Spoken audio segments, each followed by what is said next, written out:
Hello, my name is Veronica, and welcome to this presentation titled Expectations and Assumptions of Medieval Times and the Expectations of the 21st Century Americans. Many things have changed since the years have passed, and in the same way, assumptions that were once considered correct nowadays certainly may not. So, in this presentation, we're going to evaluate how people in both periods imagine what their choices were and what could they achieve in life. In the social part, we have the assumption that women have always been considered the same way. So let's see if this is true or not. From medieval times, the aspirations that a woman could dream of and achieve was simply to marry a man who could support her.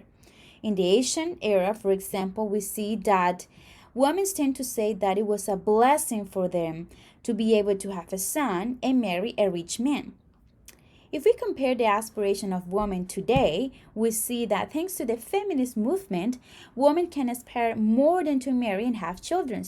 Their dreams today are to work and be independent. They have achieved voice and vote to make themselves heard. They can even be president of a nation if they wish. Men born in poverty always stay in poverty.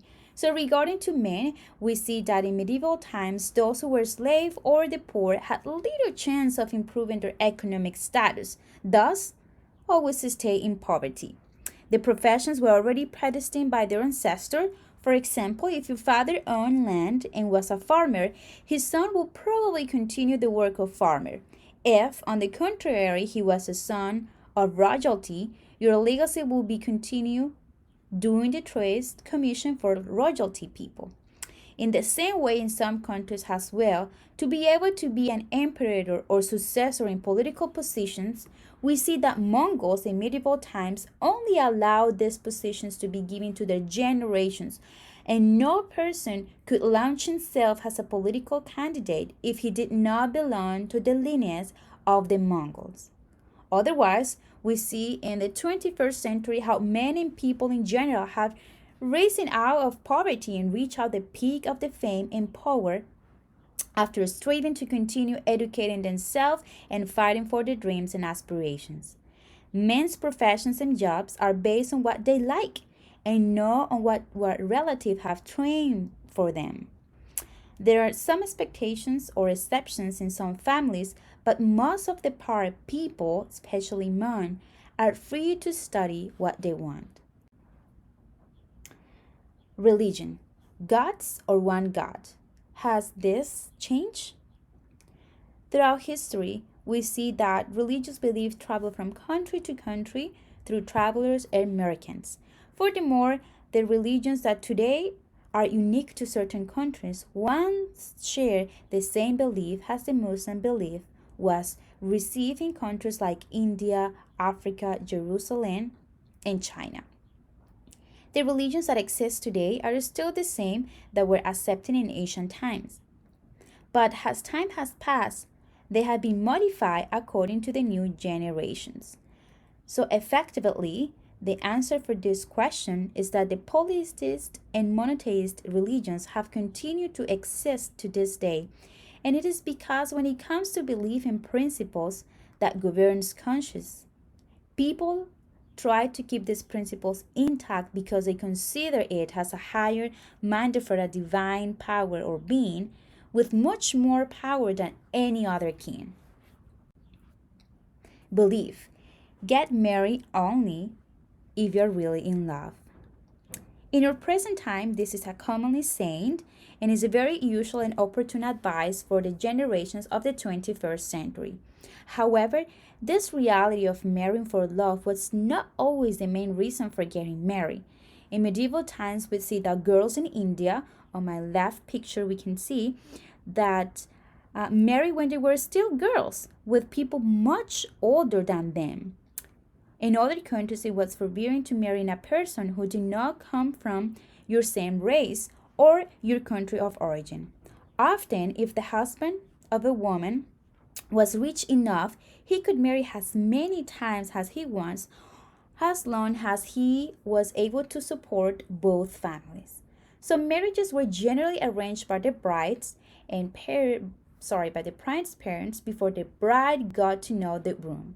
Today, we see that this has drastically changed.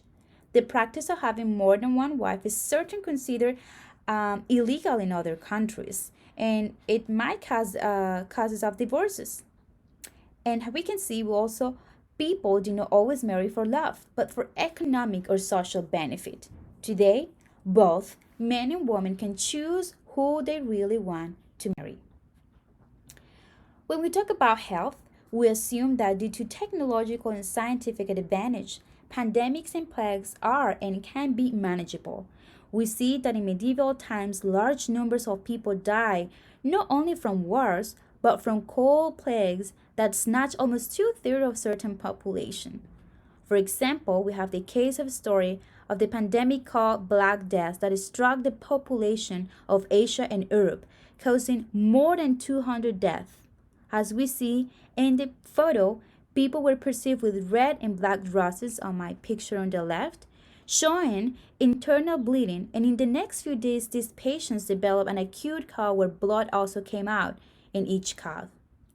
If we compare this photo with the photo above, next to it, on my right side, who shows doctors together with the coronavirus patients, indicates that little has changed the hope and the certainty that plagues and pandemics will not happen again. The assumption that thanks to new advances over the years improve the quality of life of people does not always indicate the security that these plagues never return. Lastly, the beauty. The beauty has always been yearned for mainly by women, causing them to do different things on their bodies by painting, adding accessories on their bodies, and even practicing certain rituals to be in fashion on what was considered beautiful in their time. On one hand, we have China, who forced girls to cover their feet from a young age in such a way that they look as small as possible, on many occasions making them immovable to walk and disfiguring their bones. For that time, this was considered a physical characteristic of beauty. Like this, there are many examples of beauty practices where sacrifice and health was part of the sacrifice to meet beauty standards. This philosophy has not changed as the years have passed in the 21st century. Thanks to the advances in technology and general medicine, many women have chosen to undergo surgery in order to feel beautiful and sometimes have caused irreversible damage to their health. Therefore, the message of this slide, it says beauty attracts the eyes, but personality captures the heart. It's once again to emphasize that the beauty of a spirit and personality is way more important than physical beauty. Thank you for listening to this presentation, and I hope this will help us to understand the belief from medieval times and the 21st century.